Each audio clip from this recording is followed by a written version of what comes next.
οι οποίες έχουν δεσμευτεί να συνεργάζονται για την ειρήνη και την ευημερία. The European Union is a family of democratic European countries. Az Európai Unió EU olyan demokratikus európai országok családja. Den Europæiske Union er en familie demokratisk, die der Wahrung des Friedens und dem Streben nach Wohlstand verschrieben haben. En familj av demokratiska europeiska länder. L'Unione Europea è una famiglia di paesi europei democratici à la paix et la prospérité.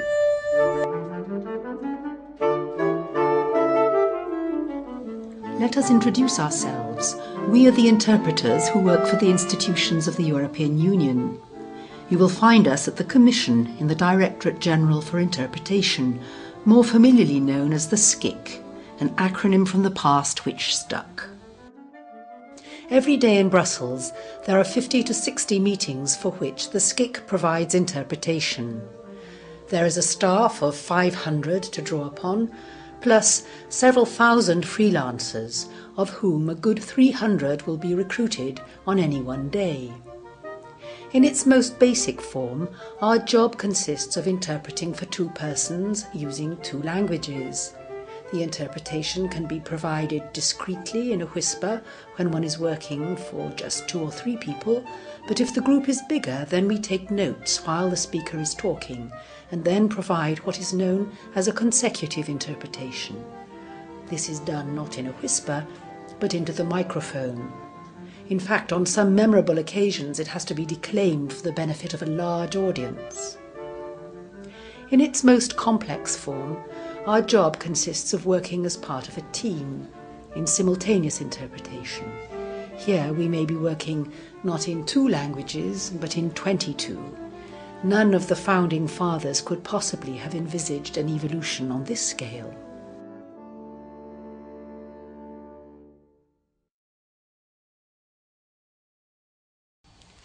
It all started in a relatively simple way, with 6 nations, 4 languages and a handful of interpreters. The first step on the road was the Paris Treaty, 1952, which created the High Authority for Steel and Coal. Then in 1956, meeting in Venice, the foreign ministers of the 6 decided to set up an intergovernmental conference to draft the texts of what was to become the Rome Treaty. Note that the meeting is served here by a team of just 2 interpreters.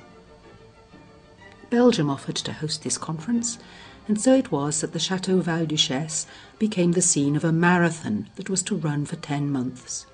Interpretation was indispensable for French and German, and this was provided by a total of 6 interpreters, working in conditions which seem primitive indeed by today's standards. If you visit Val-Duchesse today, you will be shown the rooms which hosted that first conference of 6 nations. There is a plaque on the wall thanking all those who contributed here to the uniting of Europe. But if the daily work of the conference was conducted in 2 languages, the commemorative plaque is engraved in all 4 languages of the community. Here it is in a nutshell, the difference between the practical and the ceremonial, which was to be a constant feature of community life.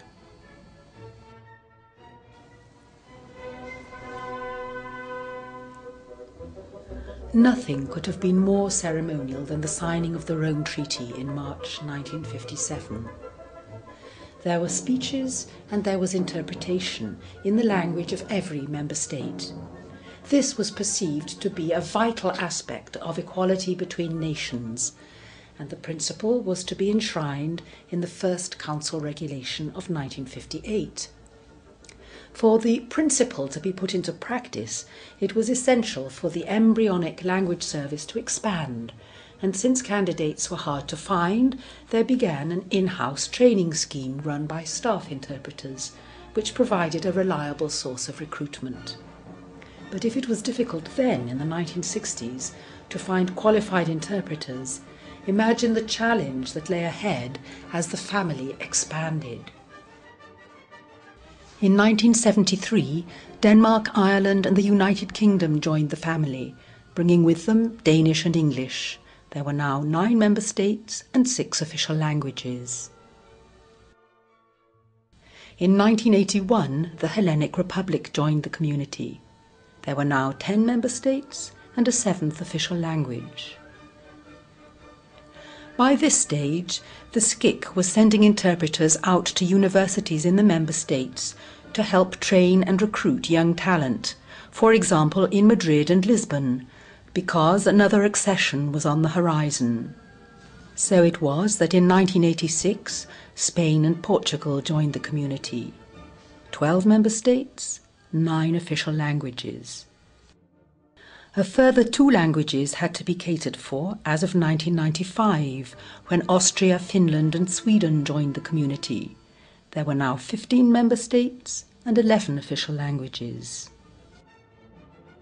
Then in 2004 came the massive accession of 10 countries: the Czech Republic, Cyprus, Estonia, Hungary, Latvia, Lithuania, Malta, Poland, Slovakia, Slovenia. 25 member states and 20 languages.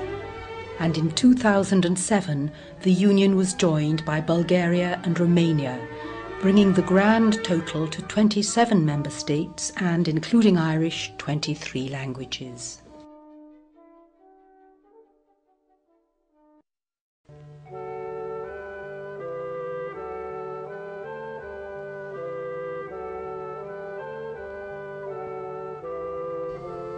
How has the SCIC faced up to the challenge? Firstly, by helping the candidate countries train interpreters and then recruiting them. Secondly, by encouraging staff interpreters to learn new languages. And with a mixture of both, it becomes possible to run a meeting in a great many languages. Much of the work is done directly, but two-way interpretation and relay are necessary. For example, this Polish interpreter may work 2 ways. He will interpret into Polish for his delegate, but when the delegate speaks, then the Polish interpreter will put the speech into English, thereby enabling all the other colleagues in the team to interpret on relay into their own language, German, Italian, and so on. So it can be done, provided the human resources are available, and the premises. The architecture of such premises is a challenge in itself, so much so that it has been suggested in Council that rather than build vast meeting rooms with wall-to-wall booths, one might go for remote interpretation. Under this option, the team would work from screens at a separate location, and so release much needed space in the meeting room itself. Technically speaking, this can be done, but it is costly in equipment and manpower, and more importantly, most interpreters feel it is a dehumanizing experience which detracts from their ability to communicate. It would not be possible or even desirable to provide full language coverage on every occasion. For the vast range of meetings attended by officials and experts, the policy is simply to match needs with resources. Nowadays, many people are able to get by in English, some better than others, but they are invariably pleased when interpretation is provided, enabling them to slip into something more comfortable. As a rule of thumb, however, priority is given to elected representatives, the ministerial councils, for example, or official visits where a full team of interpreters is provided.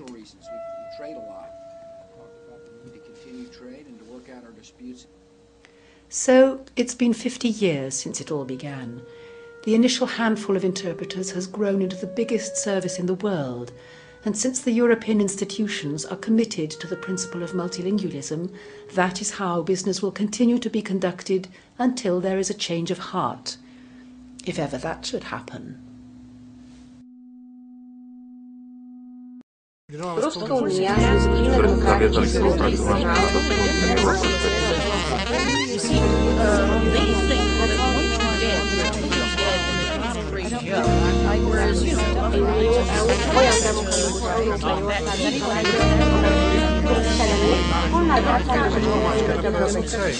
Down at the Tower of Babel, there's a place where no one